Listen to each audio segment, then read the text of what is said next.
សួស្តីអ្នកទាំងអស់គ្នាសូមស្វាគមន៍មកកាន់និទាន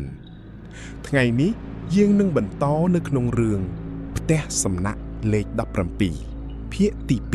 2សូមកុំភ្លេចចុច Subscribe ដើម្បីទទួលបានរឿងថ្មីៗពីនិទានតោះកុំឲ្យខាតពេលយូរចូលទៅកាន់សាច់រឿងយើងបន្តខ្ញុំឈរស្ងៀមមួយសន្ទុះដោយភ្នែកនៅតែផ្អឹបនឹងរុនតូចលើទ្វារខ្ញុំព្យាយាមសម្លឹងឲ្យបានច្បាស់ជាងមុនប៉ុន្តែច្រករបៀងនៅខាងក្រោយនៅតែទទេដដែលអំពូលចាស់នៅចុងរបៀងបញ្ចេញពន្លឺស្រអាប់ហើយវាភ្លឹបភ្លេតដូចជាអាចរលត់បានគ្រប់ពេលខ្ញុំចាប់ដើមគិតថាប្រហែលជាខ្លួនឯងគិតច្រើនពេកដោយសារតែអស់កម្លាំងពីការធ្វើដំណើរនិងការប្រមានរបស់ម្ចាស់ផ្ទះសំណាក់ដែលនៅតែដកជាប់ក្នុងចិត្តខ្ញុំទើបតែដកមុខចេញពីរុនមើលទ្វារស្រាប់តែសំឡេងគោះទ្វារក៏លាន់ឡើងម្ដងទៀតលើកនេះវាមិនមែនគោះ3ដងដូចមុនទេប៉ុន្តែជាការគោះមួយដងយឺតហើយឈប់ស្ងៀមបន្ទាប់ពី 2-3 វិនាទីវាក៏គោះម្ដងទៀតសំឡេងនោះធ្វើឲ្យខ្ញុំមានអារម្មណ៍ថាអ្នកដែលនៅខាងក្រោយមិនបានប្រញាប់អ្វីឡើយគេហាក់ដូចជាដឹងថាមិនថាចំណាយពេលប៉ុន្មានក៏ខ្ញុំនៅតែត្រូវចេញទៅជួបគេដែរខ្ញុំអង្គុយត្រឡប់ទៅលើគ្រែវិញហើយព្យាយាមមិនអើពើនឹងសំឡេងទាំងនោះខ្ញុំទាញភួយមកគ្របខ្លួនហើយបិទភ្នែកដោយសង្ឃឹមថាពេលភ្ញាក់ឡើងនៅព្រឹកស្អែកអ្វីនឹងត្រឡប់ទៅធម្មតាវិញប៉ុន្តែទោះខ្ញុំខំប្រាប់ខ្លួនឯងយ៉ាងណាក៏ដោយខ្ញុំមិនអាចគេងលក់បានឡើយរាល់ពេលដែលសំឡេងគោះទ្វារលាន់ឡើងបេះដូងរបស់ខ្ញុំក៏លូតញាប់ជាងមុនម្ដងប្រហែលជាកន្លះម៉ោងក្រោយមកសំឡេងគោះទ្វារក៏បាត់ទៅទាំងស្រុងភាពស្ងាត់បានត្រឡប់មកវិញរហូតខ្ញុំអាចឮតែសំឡេងភ្លៀងធ្លាក់នៅខាងក្រោយនិងសំឡេងទឹកស្រក់ពីដំបូលខ្ញុំគិតថាអ្នកដែលនៅខាងក្រោយប្រហែលជាបានចាកចេញទៅហើយទើបខ្ញុំចាប់ផ្ដើមមានអារម្មណ៍ធូរស្រាលបន្តិចនៅពេលនោះខ្ញុំស្រាប់តែឮសំឡេងបើកទ្វារពីចុងរបៀងវាជាសំឡេងទ្វារឈើចាស់ដែលបន្លឺអ៊ីអាក់យឺតបន្ទាប់មកក៏មានសំឡេងជើងដើរឆ្លងកាត់របៀងខ្ញុំគិតថាប្រហែលជាម្ចាស់ផ្ទះសំណាក់កំពុងឡើងមកមើលអ្វីមួយដូច្នេះខ្ញុំក៏សម្រេចចិត្តបើកវាំងននបង្អួចបន្តិចដើម្បីមើលទៅខាងក្រោយអ្វីដែលខ្ញុំឃើញគឺទីធ្លាខាងមុខផ្ទះសំណាក់ដែលកំពុងលិចលង់ក្នុងទឹកភ្លៀងពន្លឺព្រះច័ន្ទត្រូវបានបាំងដោយពពកខ្មៅហើយនៅជុំវិញមានតែភាពងងឹតប៉ុន្តែនៅក្បែរច្រកចូលផ្ទះសំណាក់ខ្ញុំស្រាប់តែឃើញនារីម្នាក់ឈរម្នាក់ឯងក្រោមភ្លៀងនាងស្លៀកសម្លៀកបំពាក់ពណ៌សដែលសើមជោកហើយសក់វិញរបស់នាងធ្លាក់បាំងមុខទាំងស្រុងអ្វីដែលចម្លែកគឺនាងមិនបានកាន់ឆ័ត្រហើយក៏មិនមានចលនាអ្វីទាំងអស់នាងគ្រាន់តែឈរស្ងៀមដូចជាកំពុងរង់ចាំនរណាម្នាក់ខ្ញុំសម្លឹងមើលនាងប្រហែល1នាទីខ្ញុំគិតថាប្រហែលជានាងជាភ្ញៀវដែលទើបមកដល់ហើយកំពុងរង់ចាំម្ចាស់ផ្ទះសំណាក់បើកទ្វារប៉ុន្តែភ្លាមនោះនាងក៏លើកក្បាលឡើងយឺតទោះចម្ងាយឆ្ងាយបន្តិចក៏ដោយខ្ញុំមានអារម្មណ៍ថានាងកំពុងសម្លឹងមកបង្អួចបន្ទប់របស់ខ្ញុំបេះដូងខ្ញុំលូតញាប់ភ្លាមខ្ញុំប្រញាប់បិទវាំងននវិញហើយថយក្រោយពីបង្អួចក្នុងពេលដែលខ្ញុំកំពុងព្យាយាមសម្រួលអារម្មណ៍សំឡេងទូរស័ព្ទរបស់ខ្ញុំក៏លាន់ឡើងមួយរំពេចខ្ញុំសម្លឹងមើលអេក្រង់អ្វីដែលធ្វើឲ្យខ្ញុំភ្ញាក់ផ្អើលនោះគឺទូរស័ព្ទដែលគ្មានសេវាអស់ជាច្រើនម៉ោងស្រាប់តែបង្ហាញថាមានសារមួយចូលប៉ុន្តែសារនោះមិនមានលេខអ្នកផ្ញើឡើយ មានតែប្រយោគខ្លីមួយប៉ុណ្ណោះកុំមើលទៅក្រោយខ្ញុំសម្លឹងទៅអេក្រង់ទូរស័ព្ទមិនដាក់ភ្នែកខ្ញុំអានប្រយោគនោះម្ដងហើយម្ដងទៀតដើម្បីប្រាកដថាខ្ញុំមិនបានច្រឡំកុំមើលទៅក្រោយខ្ញុំព្យាយាមបើកព័ត៌មានអ្នកផ្ញើប៉ុន្តែគ្មានលេខទូរស័ព្ទគ្មានឈ្មោះនិងគ្មានអ្វីបង្ហាញទាំងអស់វាហាក់ដូចជាសារនោះបានលេចឡើងដោយខ្លួនឯងខ្ញុំចាប់ផ្ដើមមានអារម្មណ៍ថាដៃរបស់ខ្ញុំត្រជាក់បន្តិចម្ដងខ្ញុំដឹងថាបើតាមធម្មជាតិមនុស្សគ្រប់គ្នានឹងងាកទៅមើលពីក្រោយភ្លាមនៅពេលឃើញសារបែបនេះប៉ុន្តែអ្វីមួយនៅក្នុងចិត្តរបស់ខ្ញុំកំពុងប្រាប់ថាខ្ញុំមិនគួរធ្វើបែបនោះឡើយខ្ញុំអង្គុយស្ងៀមដោយកាន់ទូរស័ព្ទជាប់ក្នុងដៃបន្ទប់ទាំងអស់ស្ងាត់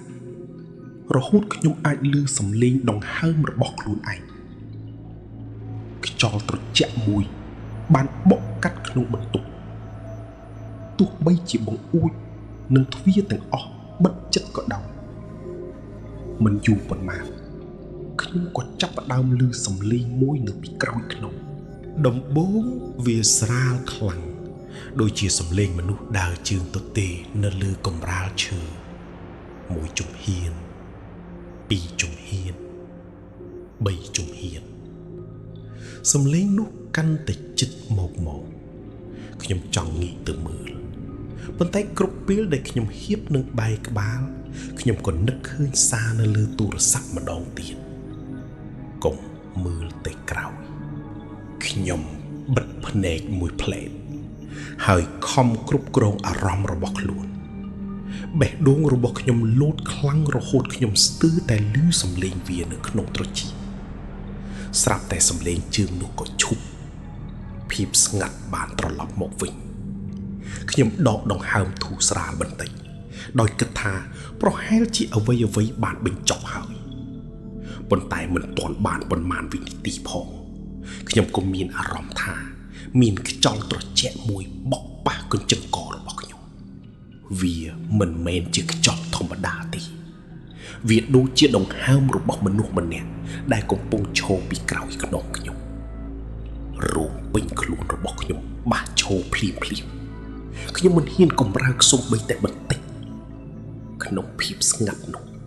ខ្ញុំស្រាប់តែឮសំឡេងខ្សឹបមួយនៅជិតត្រចៀកសំឡេងនោះទន់ខ្សោយនិងពោពេញដោយភាពសោកសៅសូមជួយខ្ញុំផងខ្ញុំបិទភ្នែកជាប់ហើយកាន់ទូរស័ព្ទរឹតតែជាប់ក្នុងដៃទឹកត្រជាក់ចាប់ផ្ដើមស្រក់ពីថ្ងាសរបស់ខ្ញុំទោះបីជាអាកាសក្នុងបន្ទប់ត្រជាក់ខ្លាំងក៏ដោយខ្ញុំមិនដឹងថាត្រូវធ្វើអ្វីបន្តទៀតឡើយស្រាប់តែទូរស័ព្ទក្នុងដៃរបស់ខ្ញុំញ័រម្ដងទៀតខ្ញុំមិនហ៊ានងាកទៅក្រោយទេខ្ញុំអង្គុយស្ងៀមនៅលើគ្រែដោយព្យាយាមបញ្ចុះបញ្ចូលខ្លួនឯងថាអ្វីដែលកំពុងកើតឡើងទាំងអស់ប្រហែលជាបណ្ដាលមកពីភាពនឿយហត់និងភាពភ័យខ្លាចតែប៉ុណ្ណោះខ្ញុំបិទភ្នែកមួយសន្ទុះហើយដកដង្ហើមឲ្យវែងដើម្បីធ្វើឲ្យអារម្មណ៍ស្ងប់ឡើងវិញមួយរយៈក្រោយមកអ្វីក៏ចាប់ផ្ដើមស្ងប់ស្ងាត់មិនមានសំឡេងគោះទ្វារទៀតទេហើយខ្យល់ត្រជាក់ដែលបក់ពេញបន្ទប់ក៏ហាក់ដូចជាបាត់ទៅវិញដែរខ្ញុំក្រឡេកមើលនាฬิកាលើទូរស័ព្ទវាបង្ហាញម៉ោងជិត4ទៀបភ្លឺខ្ញុំគិតថាប្រសិនបើអាចអត់ទ្រាំបានត្រឹមព្រឹកខ្ញុំនឹងចាក់ចេញពីទីនេះភ្លាមដោយមិនស្នាក់នៅមួយនាទីទៀតឡើយដោយសារអស់កម្លាំងខ្លាំងភ្នែករបស់ខ្ញុំក៏ចាប់ផ្ដើមធ្ងន់បន្តិចម្ដងខ្ញុំមិនដឹងថាខ្លួនឯងគេងលក់ពីពេលណាទេរហូតដល់សំឡេងមាន់រងាវនៅឆ្ងាយ បានធ្វើឲ្យខ្ញុំភ្ញាក់ឡើងពន្លឺព្រះអាទិត្យពេលព្រឹកកំពុងចាំងចូលតាមបង្អួចពេលឃើញពន្លឺថ្ងៃខ្ញុំមានអារម្មណ៍ធូរស្រាលយ៉ាងខ្លាំងដូចជាទើបតែរួចផុតពីសុបិនអាក្រក់មួយខ្ញុំរៀបចំខោអាវនិងអុយវ៉ាន់យ៉ាងប្រញាប់ព្រោះខ្ញុំមិនចង់នៅក្នុងបន្ទប់នេះយូរទៀតទេមុនចេញពីបន្ទប់ខ្ញុំក្រឡេកមើលជុំវិញម្ដងចុងក្រោយអ្វីមើលទៅធម្មតាទាំងអស់ក្រែនៅដដែលកញ្ចក់នៅដដែលហើយទ្វារក៏នៅដដែលបើគ្មានអ្វីដែលបានកើតឡើងកាលពីយប់មិញខ្ញុំប្រកាសជាគិតថាវាគ្រាន់តែជាបន្ទប់ស្នាក់នៅធម្មតាមួយប៉ុណ្ណោះខ្ញុំចាក់សោបន្ទប់ហើយដើរចុះជណ្ដើរមកជាន់ក្រោមម្ចាស់ផ្ទះសំណាក់កំពុងអង្គុយផឹកតែនៅតុទទួលភ្ញៀវដូចជាមិនមានរឿងអ្វីកើតឡើងសោះពេលគាត់ឃើញខ្ញុំគាត់មិនសួរថាខ្ញុំគេងស្រួលឬអត់ទេផ្ទុយទៅវិញគាត់សួរតែមួយប្រយោគប៉ុណ្ណោះយប់មិញអ្នកបានបើកទ្វារទេខ្ញុំស្ងៀមមួយសន្ទុះមុននឹងគ្រវីក្បាលអត់ទេពេលឮចម្លើយរបស់ខ្ញុំបរោះចំណាស់ក៏ដកដង្ហើមធូរស្រាលទឹកមុខរបស់គាត់ដែលតែងតែតានតឹងតាំងពីខ្ញុំមកដល់ហាក់ដូចជាស្រាលជាងមុនបន្តិចខ្ញុំទុកចិត្តមិនបានក៏សួរគាត់វិញតើយប់មិញមានអ្នកណាមកគោះទ្វារបន្ទប់ខ្ញុំបរោះចំណាស់មិនឆ្លើយភ្លាមទេគាត់គ្រាន់តែសម្លឹងទៅខាងក្រោយដែលភ្លៀងបានឈប់ធ្លាក់ហើយព្រះអាទិត្យកំពុងរះឡើងយឺតមួយសន្ទុះក្រោយមួយគាត់ក៏និយាយដោយសំឡេងស្រាលបើអ្នកមិនបានបើកទ្វារមានន័យថាអ្នកនៅមានសំណាងខ្ញុំកាន់តែមានឆ្ងល់មានយ៉ាងម៉េចគាត់លើកពេងតែឡើងផឹកមួយក្អឹកមុននឹងនិយាយប្រយោគមួយដែលធ្វើឲ្យខ្ញុំភ្ញាក់បើអ្នកគឺជាមនុស្សទី5ដែលបានស្នាក់នៅបន្ទប់លេខ17ក្នុងរយៈពេល10ឆ្នាំចុងក្រោយខ្ញុំសួរភ្លាមចុះមនុស្ស4នាក់មុនខ្ញុំទៅណាអស់បុរសចំណាស់បិទភ្នែកមួយផ្លែតរួចគាត់ឆ្លើយយឺតថាពួកគេមិនបានត្រឡប់ទៅផ្ទះវិញទេខ្ញុំឈរស្ងៀមមួយសន្ទុះ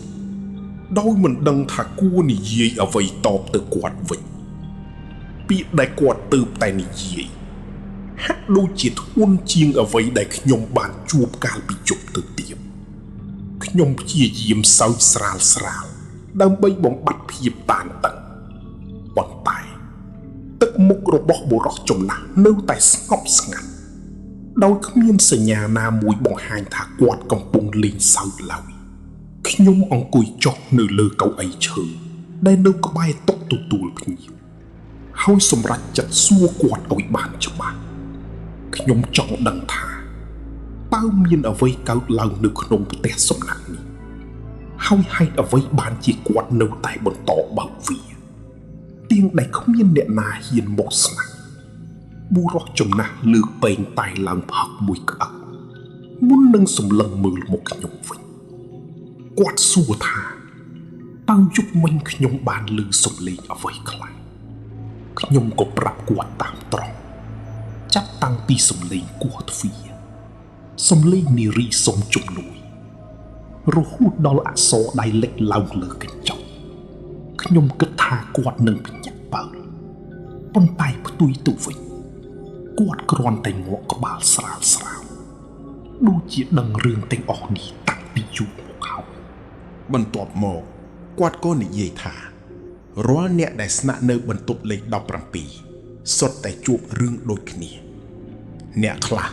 ឮសំឡេងគោះទ្វារអ្នកខ្លះឮសំឡេងនារីយំអ្នកខ្លះទៀតឃើញស្រមោលដើរនៅចុងរបៀង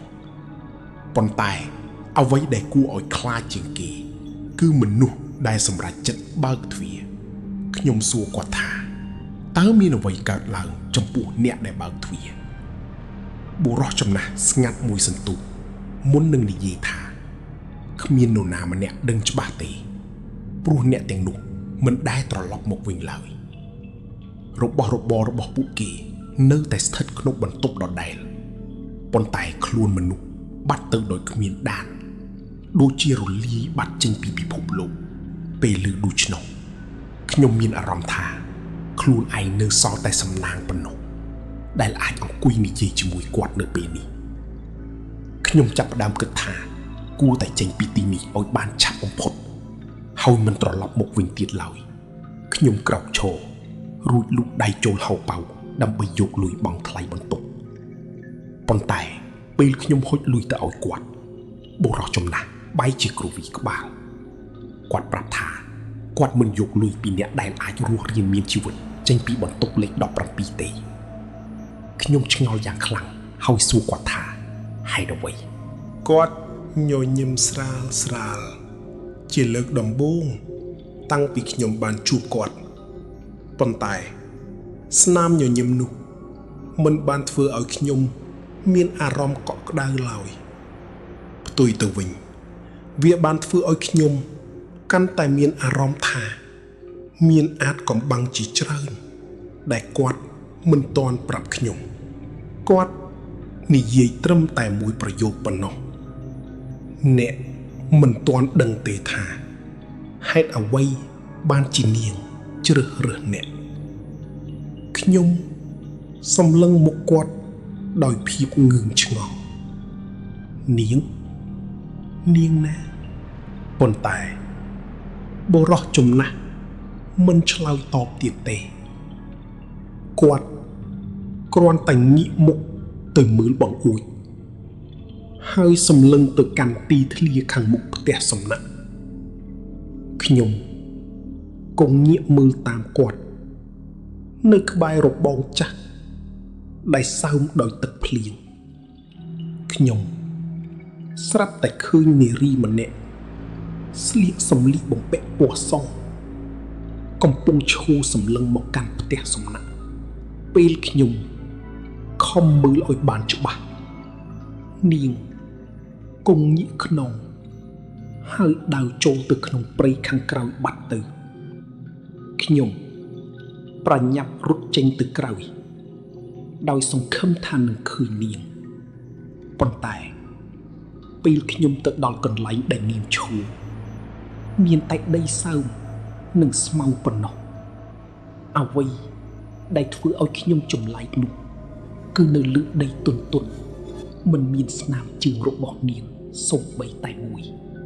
មានតែស្នាមជើងរបស់ខ្ញុំប៉ុណ្ណោះដែលបន្សល់ទុកនៅលើភក់ខ្ញុំឈរសម្លឹងដីនៅពីមុខខ្លួនមួយសន្ទុះភក់នៅទីនោះនៅតែទន់ដោយសារទឹកភ្លៀងដែលទើបតែឈប់ធ្លាក់បើពិតជាមានមនុស្សដើរឆ្លងកាត់មែនគេគួរតែបន្សល់ស្នាមជើងយ៉ាងហោចណាស់មួយឬពីរប៉ុន្តែអ្វីដែលខ្ញុំឃើញគឺមានតែស្នាមស្បែកជើងរបស់ខ្ញុំប៉ុណ្ណោះខ្ញុំងាកទៅមើលព្រៃខាងក្រោយម្ដងទៀតខ្យល់ពេលព្រឹកបក់ធ្វើឲ្យមេឃឈឺរង្គើតិចប៉ុន្តែគ្មានសញ្ញាណាមួយបង្ហាញថាមាននរណាម្នាក់កំពុងលាក់ខ្លួននៅទីនោះឡើយខ្ញុំចាប់ផ្ដើមគិតថា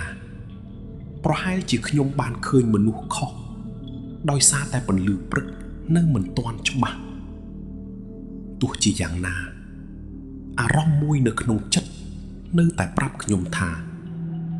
នារីដែលខ្ញុំបានឃើញមិនមែនជាការស្រមៃនោះទេខ្ញុំត្រឡប់ចូលទៅក្នុងផ្ទះសំណាក់វិញបុរសចំណាស់នៅតែអង្គុយនៅកន្លែងដដែលគាត់មិនសួរខ្ញុំថាបានទៅរកអ្វីឬបានឃើញអ្វីទេគាត់គ្រាន់តែចាក់ទឹកតែចូលក្នុងពែងមួយទៀតហើយរុញវាមករកខ្ញុំផឹកតែបន្តិចទៅគាត់និយាយដោយសំឡេងស្ងប់ស្ងាត់មុខអ្នកស្លេកខ្លាំងណាស់ខ្ញុំអង្គុយចុះវិញហើយលើកពែងតែមកផឹកបន្តិចទឹកតែក្តៅធ្វើ ធ្វើឲ្យខ្ញុំមានអារម្មណ៍ធូរស្រាលជាងមុនបន្តិចប៉ុន្តែសំលួចជាច្រើននៅតែវល់វល់ក្នុងក្បាលរបស់ខ្ញុំសម្លឹងមើលរូបថតចាស់ៗដែលព្យួរនៅលើជញ្ជាំងខាងក្រោយតុទទួលភ្ញៀវរូបទាំងនោះភាគច្រើនជារូបផ្ទះសំណាក់កាលពីជំនាន់មុននៅក្នុងរូបមួយខ្ញុំសង្កេតឃើញថាអគារនេះមើលទៅថ្មីនិងមានភ្ញៀវឈរថតជាច្រើននាក់នៅខាងមុខវាខុសពីសភាពស្ងាត់សូន្យដែលខ្ញុំបានឃើញសប្តាហ៍ថ្ងៃខ្ញុំដើរទៅជិតរូបថតនោះបន្តិច